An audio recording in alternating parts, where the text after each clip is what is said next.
Hello दोस्तों, स्वागत है आपका अपने यूट्यूब चैनल HRY एजुकेशन में। भाई हरियाणा कौशल रोजगार निगम भाई टीजीटी पीजीटी फायरमैन के ऑफर लेटर मैसेज कब तक आएंगे, आज इस मुद्दे पर चर्चा करने वाले हैं। क्योंकि बहुत दिन हो चुके हैं युवाओं को इंतज़ार करते हुए और इंतज़ार करते करते भाई, क्योंकि ये कि छोटी चीज़ नहीं है कि पिछले कुछ समय पहले से ही, यानी कि आप दिसंबर या जनवरी से अगर लगाएं तो उस समय आपको शॉर्ट लिस्ट करना चाहिए था। और उसके तहत 5 या 6 महीने तक ये चीज़ें अगर लेट चल रही हैं तो युवाओं का जो सब्र का बांध है वो बिल्कुल टूट चुका है।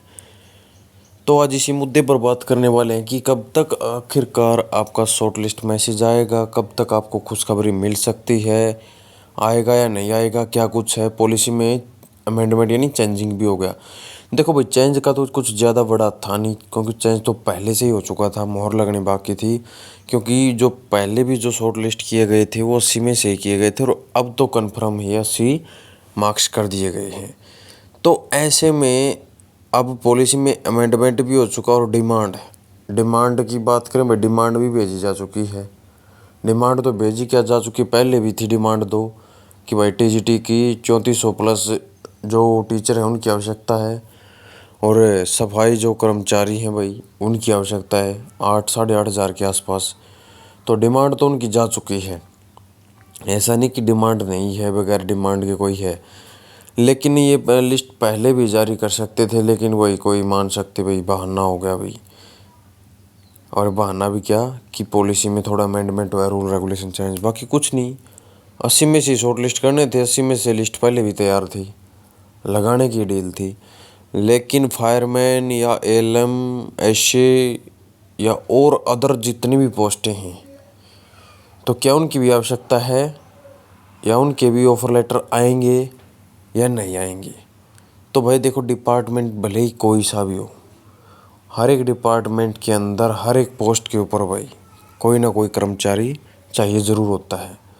हो सकता है भाई जहाँ पर टीजीटी 3400 प्लस चाहिए वहाँ पर हो सकता है आपको ऐसे है, ऐसे नहीं मान के चलिए भाई एलएम है वो, उसकी वहाँ पर 5 या 10 पोस्टें ही खाली हों, उसके अकॉर्डिंग ऑफर लेटर आ सकता है। तो ज़रूरी नहीं है कि भाई ये जो बड़ी संख्या में इनके ऑफर लेटर आएँ, क्योंकि टीचर्स की आवश्यकता होती है भाई। देखो बच्चे हैं, बच्चों पढ़ने के लिए भाई देखो टीचर की आवश्यकता होती है। रिटायरमेंट भी होते हैं, एलएम भी ऐसे भाई जो रिटायर्ड होते हैं, लेकिन इनमें काम चला सकते हैं। लेकिन बच्चे, क्योंकि शिक्षा एजुकेशन जो हमारी है भाई, एजुकेशन सिस्टम इतना ख़राब चल रहा है क्योंकि वहाँ पर टीचरों की आवश्यकता बहुत ज़्यादा है। हर एक स्कूल के अंदर आप जाओगे वहाँ पर तो बहुत सी जो पोस्टें आपको खाली देखने को मिलेंगी, यानी कि एक एक जो टीचर है वो दो दो टीचर का काम चला रहा है भाई। मान के चलिए भाई वहाँ पर साइंस का टीचर नहीं है, ठीक है, या फिर मैथ का टीचर नहीं है, तो कोई अदर टीचर उसका काम चला रहा है, तब जा कर के भाई बच्चों की पढ़ाई हो रही है। तो टीचर के बगैर आप मान के चलिए कि कहीं ना कहीं पे उसके बगैर काम नहीं चल सकता। इसलिए टीचिंग के ऊपर थोड़ा है जोर ज़बरदस्ती जल्दी है भाई, इसलिए इनको लिया जाएगा। और रही बात भाई ये जो सफाई कर्मचारी था, सफाई कर्मचारी का बहुत पहले फॉर्म अप्लाई किया गया था और सफाई कर्मचारी में 8 हज़ार के आसपास जितने भी जो कैंडिडेट हैं भाई उनको शॉर्ट लिस्ट किया जाएगा। ठीक है, कंपटीशन ज़्यादा था क्योंकि बहुत से कैंडिडेटों ने इसको फॉर्म को अप्लाई किया हुआ है, चाहे वो बीए पास हो भाई, चाहे एमए पास हो, ये इसके ऊपर, क्योंकि इंटरेस्ट सभी ने दिखाया था इस वैकेंसी के अंदर, सभी लोगों ने इसका फॉर्म फिल किया था। ठीक है, दूसरी बात ये ओन डिस्ट्रिक्ट के अंदर आएगी, ऐसा नहीं कि कहीं ज़्यादा दूर तक आने की इसकी संभावना है। तो ये इसलिए इसको सभी ने फॉर्म फिल किया था भाई।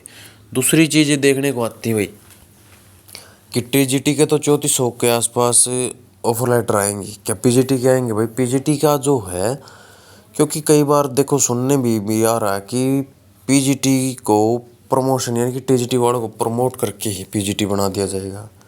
यानी कि कहीं ना कहीं पर टीजीटी के अंदर तो पोस्टें जो हैं, तो जो टीजीटी वाले प्रमोट होंगे पीजीटी के लिए वो पीजीटी में चले जाएंगे और जो बाकी जो खाली पद होंगे वो टीजीटी के माध्यम से फिल कर दिए जाएंगे। ऐसा कुछ है।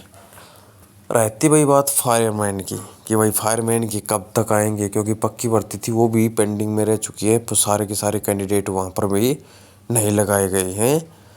तो ऐसे में भी भाई देखो फायरमैन की भी बहुत आवश्यकता होती है, क्योंकि हो सकता भाई आपातकालीन स्थिति जो अग्निशमन के बगैर तो कुछ काम चल नहीं सकता। तो वहाँ पर भी जैसे इनकी जो डिमांड भेजी जाएगी, इनके पास भी ऑफर लेटर आने की पूरी पूरी संभावना है। और जितने भी भाई एलएम है, टेक्निकल नॉन टेक्निकल है, कलरक है, डीओ है, एएमओ है, और जितनी भी तमाम जो पोस्टें हैं, ठीक है, क्योंकि लिस्ट तो इन्होंने पहले बना रखी थी, क्योंकि वायदा था कि भाई जनवरी फरवरी या फिर मार्च तक हमें 103 ग्रुप का भाई निपटारा करने के बाद नई नई जो वैकेंसी निकाल लेंगे।